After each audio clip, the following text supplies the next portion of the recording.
La libertad es una palabra que todos repiten, pero pocos soportan cuando deja de ser cómoda. Porque una cosa es decir, quiero ser libre. Y otra muy distinta es enfrentarte a lo que significa realmente decidir tu vida sin excusas, sin guiones y sin que nadie te diga qué hacer. Hoy no vamos a hablar de libertad como un eslogan bonito. Vamos a hablar de su lado incómodo, del que casi nadie quiere mirar. El miedo a ser libre, a cargar con tus decisiones, a quedarte solo frente a lo que eres y lo que eliges. Esto es Vivencias. Contenido fuerte, real y claro que no suaviza la verdad. Suscríbete, comenta, comparte y únete. Recuerda, pensar diferente duele, incomoda y a veces te hace enemigo de las masas, pero es la única forma de ser libre. Y para entender por qué tanta gente huye de la libertad incluso cuando dice quererla, hay que ir más profundo. No a la política, no a los discursos, sino a la psicología humana, a lo que pasa dentro de la mente cuando ya no hay nadie que te diga qué hacer. Aquí no hay romanticismo. La libertad no es ese concepto bonito que te vendieron. Es una carga pesada que mucha gente no quiere sostener. Y ahí es donde entra el análisis de Erich Fromm. El problema no es que nos quiten la libertad, es que muchas veces la entregamos voluntariamente. Para entender esto hay que ir al contexto histórico. Europa, primera mitad del siglo XX, 2 guerras mundiales, crisis económica brutal, sociedades enteras colapsando. No estamos hablando de gente ignorante ni primitiva. Estamos hablando de países con avances científicos, con educación, con cultura. Aún así, millones de personas terminaron apoyando sistemas autoritarios, obedeciendo líderes fuertes, renunciando a su autonomía. Entonces la pregunta incómoda aparece sola. Si la libertad es tan valiosa, ¿por qué la gente la abandona tan fácil? La respuesta empieza con una idea clave. No toda libertad es igual. Fromm distingue entre 2 tipos. La primera es la libertad negativa, que básicamente significa liberarte de algo. Liberarte de una autoridad, de una tradición, de una imposición externa. Es el tipo de libertad que se celebra en revoluciones, en cambios sociales, en rupturas con el pasado. Pero aquí está el truco. Quitar las cadenas no te dice qué hacer después, solo te deja solo. Y ahí entra la segunda, la libertad positiva. Esta es mucho más difícil. No se trata de escapar de algo, sino de convertirte en alguien. Es la capacidad de tomar decisiones propias, construir tu vida, asumir quién eres sin depender de estructuras externas. Y suena bien en teoría, pero en la práctica es una carga. Porque ya no puedes culpar a nadie más. Si fallas, es tu responsabilidad. Si te equivocas, no hay excusas. Ese es el punto donde la mayoría empieza a incomodarse. Porque la libertad real no es hacer lo que te da la gana. Eso es una versión infantil del concepto. La libertad real implica responsabilidad, disciplina y, sobre todo, incertidumbre. No hay garantías, no hay caminos seguros. Y el cerebro humano, que está diseñado para sobrevivir, no para filosofar, reacciona mal ante eso. Volviendo al contexto histórico, cuando las estructuras tradicionales como la religión, la monarquía o las comunidades rígidas empiezan a perder fuerza, el individuo gana independencia, pero también pierde algo clave: seguridad. Antes, la vida venía con un guión predefinido. Tu rol estaba claro. Tus decisiones eran limitadas. Había menos libertad, sí, pero también menos ansiedad. No tenías que preguntarte constantemente quién eras o qué debías hacer. Cuando ese guión desaparece, aparece la libertad, y con ella el vacío. Y ese vacío no es cómodo, es incertidumbre pura. Es levantarte cada día sabiendo que todo depende de ti. Y eso, aunque suene poderoso, también es aterrador. Porque significa que no hay nadie a quien culpar si tu vida no funciona. Aquí es donde Fromm lanza su idea más incómoda. Muchas personas no soportan esa carga. No porque sean débiles en un sentido simple, sino porque psicológicamente buscan estabilidad. Y la libertad, en su forma más pura, es inestable. Entonces, ¿qué hacen? Buscan formas de escapar. Pero ese escape no empieza con decisiones grandes. Empieza en lo mental. Empieza cuando prefieres que alguien más te diga qué pensar, qué hacer, cómo vivir. Empieza cuando cambias la incertidumbre por seguridad, aunque esa seguridad implique obediencia. Y eso fue exactamente lo que pasó en muchos contextos históricos. La gente no solo aceptó sistemas autoritarios, los apoyó activamente, porque esos sistemas ofrecían algo que la libertad no: estructura, dirección, respuestas claras. Entonces, el problema no es solo político o social, es profundamente psicológico. La libertad no es un estado natural cómodo para el ser humano. Es una conquista que requiere desarrollo interno. Sin eso, lo que tienes no es libertad, es ansiedad disfrazada. Y aquí es donde este tema deja de ser historia y se vuelve personal. Porque aunque ya no vivas en una Europa en crisis, la dinámica sigue siendo la misma. Cada vez que eliges comodidad sobre responsabilidad, cada vez que prefieres seguir la corriente en lugar de pensar por tu cuenta, estás replicando ese mismo patrón. La libertad al final no es algo que simplemente tienes, es algo que tienes que sostener. Y la mayoría, si somos honestos, no siempre está dispuesta a pagar ese precio. El problema no empezó con la libertad. Empezó cuando el ser humano dejó de tener un guión claro. Ahí es donde nace el individuo moderno, y con él, una contradicción brutal. Ahora puedes decidir tu vida, pero nadie te dice cómo hacerlo. Y eso, aunque suene poderoso, desestabiliza más de lo que la gente quiere admitir. Durante siglos, la mayoría de las personas vivía dentro de estructuras rígidas: religión, familia, tradición, comunidad. No había mucho espacio para cuestionar.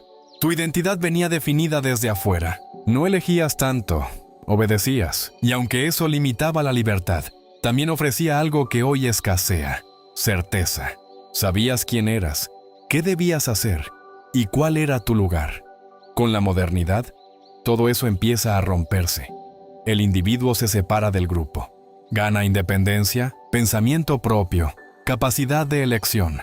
Suena como progreso, y en muchos sentidos lo es. Pero aquí está el detalle que Erich Fromm señala sin suavizar. Ese proceso también rompe los vínculos que daban estabilidad emocional.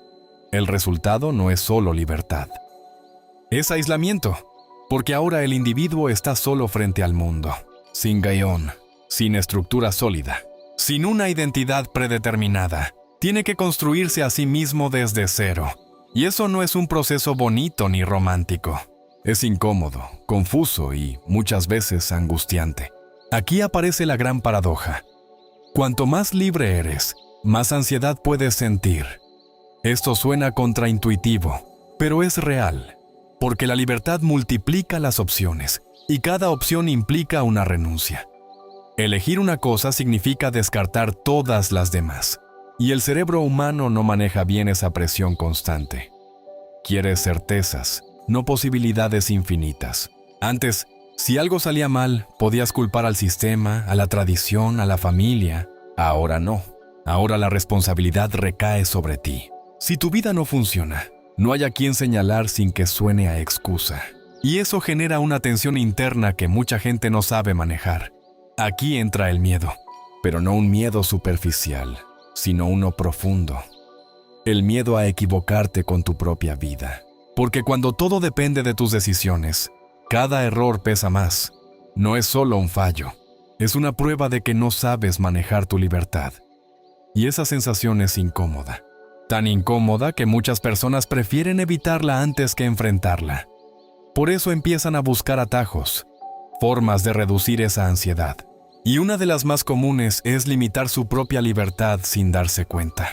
Se aferran a rutinas, a normas sociales, a expectativas externas. No porque sean obligatorias, sino porque simplifican la vida. Reducen el número de decisiones. Disminuyen la incertidumbre. Es como si dijeran: prefiero no pensar tanto, prefiero que el camino ya esté marcado. Y eso se ve en lo cotidiano. Personas que siguen carreras que no les interesan, relaciones que no cuestionan, estilos de vida que nunca eligieron conscientemente. No porque alguien los obligue directamente, sino porque elegir de verdad implica un esfuerzo mental y emocional que muchos evitan. La paradoja es clara. La libertad te da poder, pero también te expone. Te obliga a mirarte, a decidir, a asumir. Y si no tienes una base interna sólida, Esa exposición se siente como una amenaza, no como una oportunidad. Entonces, lo que debería ser liberador se convierte en una carga. Y aquí está el punto incómodo. No todos quieren ser individuos en el sentido profundo. Muchos prefieren la identidad prefabricada. Prefieren encajar antes que definirse. Prefieren seguridad psicológica antes que autenticidad. No es que la gente sea tonta, es que el costo de la libertad real es alto. Requiere tolerar la incertidumbre, aceptar el error, sostener decisiones propias sin garantías. Y eso no se enseña, al contrario, muchas veces se evita. Por eso, el individuo moderno vive en tensión constante. Tiene más opciones que nunca, pero menos claridad interna. Tiene más libertad externa, pero menos estabilidad emocional. Y en ese vacío, el miedo empieza a crecer. No es miedo a algo concreto, es miedo a no saber qué hacer con tu propia libertad. Y cuando ese miedo se vuelve demasiado fuerte, la mente busca salida. No necesariamente consciente, no necesariamente lógica, pero sí efectiva. Reducir la libertad para recuperar la sensación de control.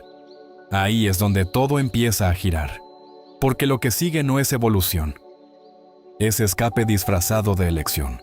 Aquí es donde la teoría se vuelve incómoda de verdad, porque ya no estamos hablando de historia ni de conceptos, estamos hablando de lo que hace la gente cuando no soporta su propia libertad. Y según Erich Fromm, uno de los mecanismos más poderosos es el autoritarismo. Suena extremo, pero es más común de lo que parece. El autoritarismo no es solo dictaduras o líderes políticos fuertes. Es una dinámica psicológica mucho más profunda. La necesidad de someterse a alguien o de dominar a otros para escapar del peso de decidir por uno mismo. En otras palabras, es cambiar libertad por estructura. Entregar tu autonomía a cambio de sentirte seguro. Y aquí está lo interesante. El autoritarismo tiene dos caras. La primera es la sumisión. Es cuando una persona busca activamente a alguien que le diga qué hacer. Un líder, una ideología, una figura de autoridad. No porque lo obliguen, sino porque necesita esa guía.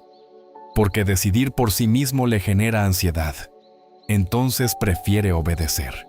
Prefiere tener respuestas claras, aunque no sean propias. Esto se ve en la política, claro. Personas que siguen líderes sin cuestionar, que justifican cualquier acción mientras venga de esa figura fuerte. Pero también se ve en la religión, en empresas, en relaciones personales, gente que delega su criterio completamente, que necesita que alguien más tenga la razón. No es ignorancia pura, es comodidad psicológica, porque cuando obedeces, te liberas de la responsabilidad. Si algo sale mal, no fue tu decisión. Tú solo seguiste órdenes. Y eso reduce la carga mental de forma brutal. Pero hay una segunda cara, menos evidente, la dominación. Aquí no te sometes, haces que otros se sometan a ti. Controlas, impones, decides por los demás. Y esto tampoco es verdadera fuerza. Es otra forma de escapar, porque al dominar, creas una ilusión de control sobre el mundo. Te sientes poderoso, estable, seguro, pero en el fondo, es la misma raíz. Miedo a la incertidumbre. El que se somete evita decidir. El que domina evita sentirse vulnerable. Ambos están huyendo de la libertad, solo que desde posiciones opuestas. Y lo más interesante es que muchas personas fluctúan entre ambos roles. En un contexto se someten, en otro dominan. Por ejemplo, alguien puede ser completamente obediente en su trabajo, pero controlador en su relación de pareja. No es contradicción, es el mismo mecanismo funcionando de formas distintas.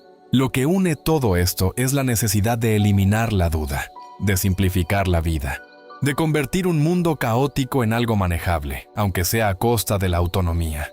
Y aquí entra algo clave. El autoritarismo no se siente como una pérdida, se siente como alivio. Eso es lo peligroso, porque desde afuera puedes ver a alguien renunciando a su libertad, pero desde adentro, esa persona siente que por fin tiene dirección, que ya no está perdido, que alguien más está tomando las decisiones difíciles. Y eso calma la ansiedad que genera la libertad. Por eso, históricamente, los sistemas autoritarios no solo se imponen por la fuerza, también son aceptados, incluso deseados, porque ofrecen orden en medio del caos. ofrecen certezas donde antes había dudas. Y eso conecta directamente con el individuo moderno del que hablábamos antes. Una persona con demasiadas opciones, poca estabilidad interna y miedo a equivocarse, es terreno perfecto para este tipo de dinámica. No necesita que la obliguen, está lista para entregarse. En lo cotidiano, esto es más sutil pero igual de real. Personas que siguen tendencias sin cuestionar, que adoptan opiniones sin analizarlas, que buscan constantemente validación externa antes de tomar decisiones. Todo eso es una forma suave de autoritarismo. No hay un dictador visible, pero sí una dependencia clara. Y aquí es donde hay que ser directo. El problema no es que existan figuras de autoridad.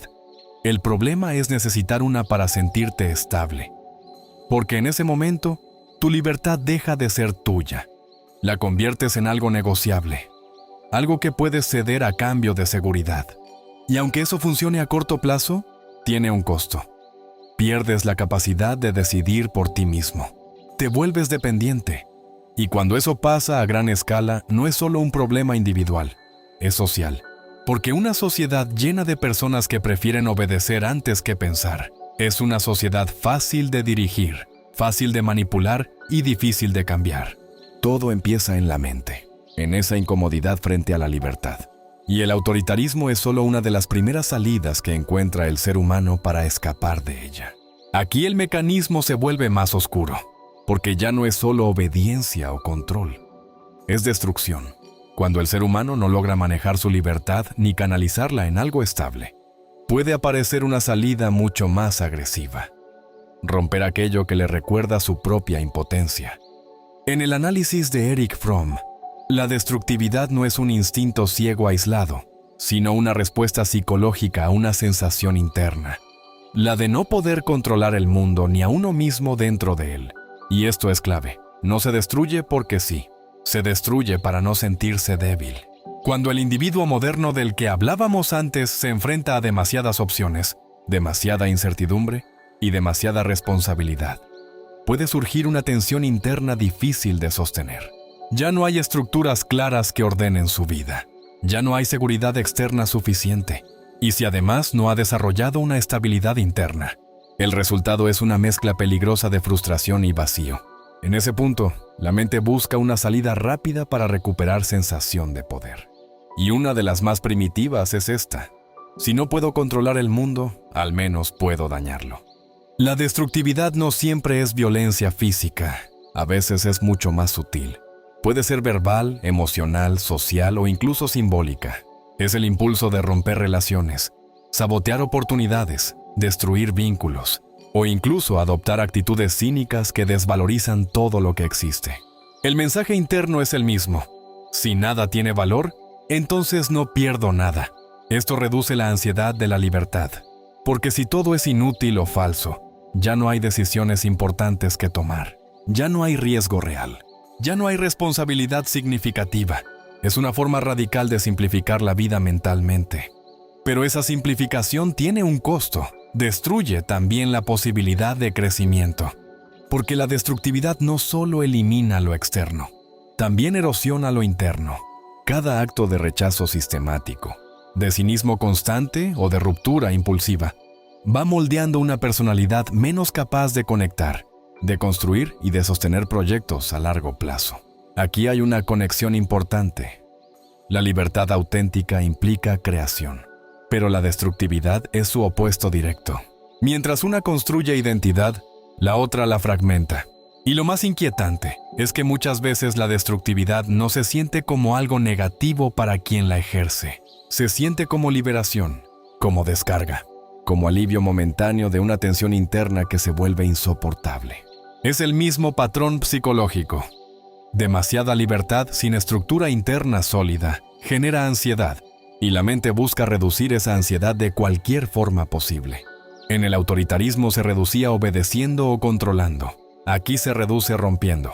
En términos sociales, esto también se ve claramente. Sociedades con altos niveles de frustración, desigualdad o desconexión emocional suelen mostrar incrementos en conductas destructivas. Violencia, polarización extrema, discursos de odio o incluso una cultura general de desprecio hacia todo lo que exige esfuerzo o responsabilidad. Pero no hace falta ir a lo extremo para verlo. En lo cotidiano aparece como actitudes más pequeñas pero constantes.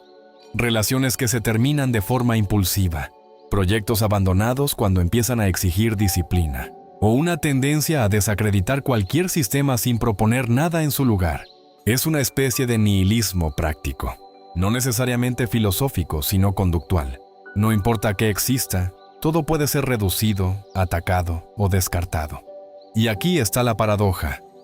La destructividad da una ilusión de poder, pero en realidad es una forma de impotencia disfrazada, porque destruir no exige construir, no exige sostener, no exige elegir con responsabilidad. Es una acción rápida, inmediata, que evita el peso de la continuidad, y por eso puede volverse adictiva psicológicamente. Ofrece alivio sin esfuerzo sostenido. El problema es que ese alivio es temporal. Después de destruir, vuelve el mismo vacío. Y si no se resuelve la raíz del conflicto, la incapacidad de manejar la libertad, el ciclo se repite. Más destrucción, más vacío, y así se refuerza una personalidad que no sabe habitar el mundo sin romperlo o sin rendirse a él. En el fondo, lo que Fromm está señalando es incómodo pero claro. Cuando la libertad no se integra psicológicamente, no se convierte en emancipación, se convierte en tensión. Y esa tensión puede tomar distintas salidas. El autoritarismo era una, la destructividad es otra. Ambas comparten el mismo origen, la dificultad de sostener la carga de ser libre sin una estructura interna suficiente. Aquí el enfoque cambia de nivel. Ya no es solo lo que pasa dentro del individuo, sino el entorno que lo moldea sin que se dé cuenta. Porque la libertad no se vive en el vacío. Se vive dentro de una cultura, una economía y un sistema de valores que la empuja en una dirección concreta.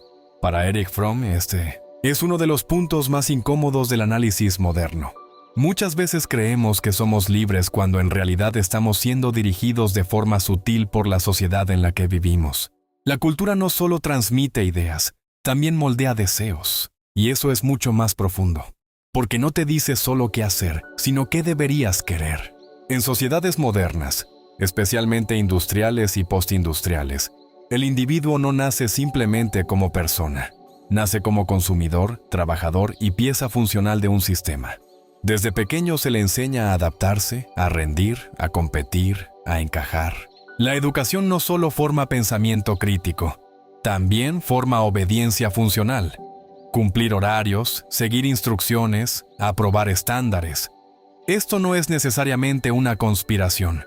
Es una estructura que se reproduce porque funciona para mantener estabilidad social. Pero el efecto psicológico es claro. El individuo aprende a definirse desde afuera. La cultura empieza a reemplazar la identidad interna con referencias externas. Éxito, estatus, reconocimiento, pertenencia. Todo eso se convierte en brújula. Y cuando la brújula viene de afuera, la libertad interna se debilita. Aquí entra el papel del capitalismo moderno como sistema cultural además de económico. No solo organiza producción y consumo, también organiza deseo.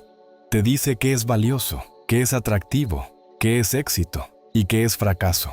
El resultado es una ilusión poderosa, la sensación de que tienes muchas opciones. Puedes elegir productos, estilos de vida, profesiones, identidades. Pero si miras más de cerca, las opciones están dentro de un marco ya definido. Cambian las combinaciones, no el sistema base. Es como moverse dentro de un menú amplio, pero cerrado. Y esto es clave. La libertad percibida puede ser muy alta, mientras la libertad real sigue siendo limitada. En este contexto, el individuo cree que está tomando decisiones propias, pero muchas veces está respondiendo a estímulos culturales diseñados. Publicidad, redes sociales, tendencias, narrativas de éxito. Todo empuja en direcciones específicas sin que haya una imposición directa. El sistema no necesita obligarte, solo necesita hacerte querer lo que le conviene. Y aquí aparece otra capa del problema. La identidad empieza a construirse desde el consumo. Lo que tienes, lo que muestras, lo que proyectas. No solo eres lo que piensas o haces, sino lo que adquieres y exhibes. Esto genera una forma particular de libertad. La libertad de elegir entre variantes de lo mismo. Y aunque eso puede dar sensación de autonomía, también puede reforzar la dependencia psicológica. Porque si tu identidad depende de factores externos, necesitas validación constante, necesitas comparación, necesitas aprobación, y eso debilita la autonomía real. La cultura moderna también promueve la idea de que siempre puedes reinventarte, cambiar, optimizarte, pero esa promesa constante de mejora puede generar una presión silenciosa. Nunca eres suficiente tal como eres. Siempre hay algo que corregir, mejorar o actualizar. Esto conecta directamente con la ansiedad de la libertad. Porque si constantemente tienes que elegir quién eres, pero bajo estándares externos, la carga se multiplica. Ya no es solo decidir, es decidir correctamente según expectativas sociales. ¿El resultado? Es una tensión constante entre lo que eres, lo que quieres ser y lo que deberías ser. Y en ese espacio intermedio, muchas personas terminan renunciando parcialmente a su libertad interna para encajar en lo externo. No porque alguien los obligue, sino porque la presión cultural es más efectiva cuando se siente como elección propia. Aquí es donde la cultura se vuelve más potente que la coerción directa. Porque no necesitas un sistema que te ordene explícitamente qué hacer si tienes uno que te hace querer lo mismo que todos los demás. En ese punto, la libertad empieza a parecer real, pero funciona dentro de límites invisibles. Y cuanto menos visibles son esos límites, más difícil es cuestionarlos. El individuo moderno entonces vive en una paradoja. Cree que es más libre que nunca, pero al mismo tiempo está más condicionado que en muchas estructuras tradicionales. La diferencia es que ahora el control no se siente como imposición, sino como normalidad. Y cuando algo se siente normal, deja de cuestionarse.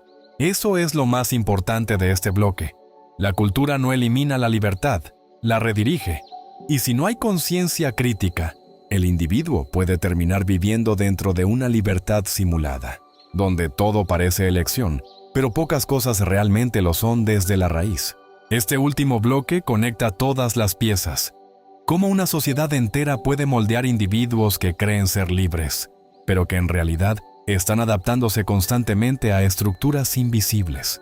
Y también cómo, dentro de ese mismo sistema, aún existe la posibilidad de una libertad real, aunque exige algo que casi nadie está dispuesto a sostener. Para Erich Fromm, el punto central es claro.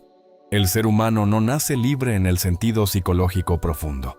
Se vuelve libre a través de un proceso interno. Y si ese proceso no ocurre, la libertad externa puede convertirse en una ilusión funcional. Uno de los mecanismos más importantes en este bloque es la forma en que la sociedad moldea la obediencia sin necesidad de imponerla de manera directa. No hace falta una figura autoritaria visible cuando tienes sistemas que educan, normalizan y premian la adaptación constante. Desde la infancia, el individuo aprende que encajar es más seguro que cuestionar. Aprende que seguir reglas reduce conflictos. Aprende que desviarse genera rechazo. Y poco a poco, sin darse cuenta, desarrolla una identidad basada más en la adaptación que en la reflexión propia. Esto no ocurre de forma violenta, ocurre de forma progresiva. Y por eso es tan difícil de detectar. La escuela, el trabajo, los medios, incluso muchas dinámicas familiares, funcionan como entrenamientos de ajuste social. No necesariamente con intención negativa, pero con un efecto claro. Formar individuos funcionales dentro del sistema, no necesariamente individuos autónomos. Aquí es donde aparece la idea de libertad auténtica en Fromm. No es hacer lo que quieras sin límites. Eso es impulsividad. Tampoco es simplemente elegir entre opciones dadas. Eso es consumo. La libertad auténtica es la capacidad de actuar desde una identidad interna estable, no desde la presión externa. Pero esa libertad no es fácil, porque implica algo incómodo. Estar solo contigo mismo sin depender emocionalmente de validación constante. Y ahí entra el papel del amor, uno de los conceptos más malinterpretados en la sociedad moderna. Fromm no lo define como emoción pasiva o dependencia afectiva, sino como una capacidad activa. Amar, en este sentido, es una forma de libertad, porque implica conexión sin pérdida de identidad. Es decir, puedes vincularte con otros sin dejar de ser tú. Esto es lo opuesto a la dependencia emocional, que es una forma de renuncia a la libertad. En la dependencia, el otro se convierte en estructura. En el amor auténtico, La estructura es interna y el vínculo es elección consciente. Pero para llegar a eso, se necesita un nivel de madurez psicológica que no es común, porque exige tolerar la soledad, la incertidumbre y la responsabilidad sin escapatorias. Y aquí es donde el análisis se conecta con la actualidad. Las redes sociales, la hiperconectividad y la cultura de la validación constante han amplificado este problema. Hoy es más fácil que nunca recibir aprobación externa inmediata, pero también más fácil perder contacto con el criterio propio. La identidad se vuelve reactiva. Se ajusta a la respuesta del entorno en tiempo real. Y eso puede generar una sensación de pertenencia, pero también debilita la estabilidad interna. Porque si tu valor depende constantemente de la reacción externa, tu libertad se vuelve frágil.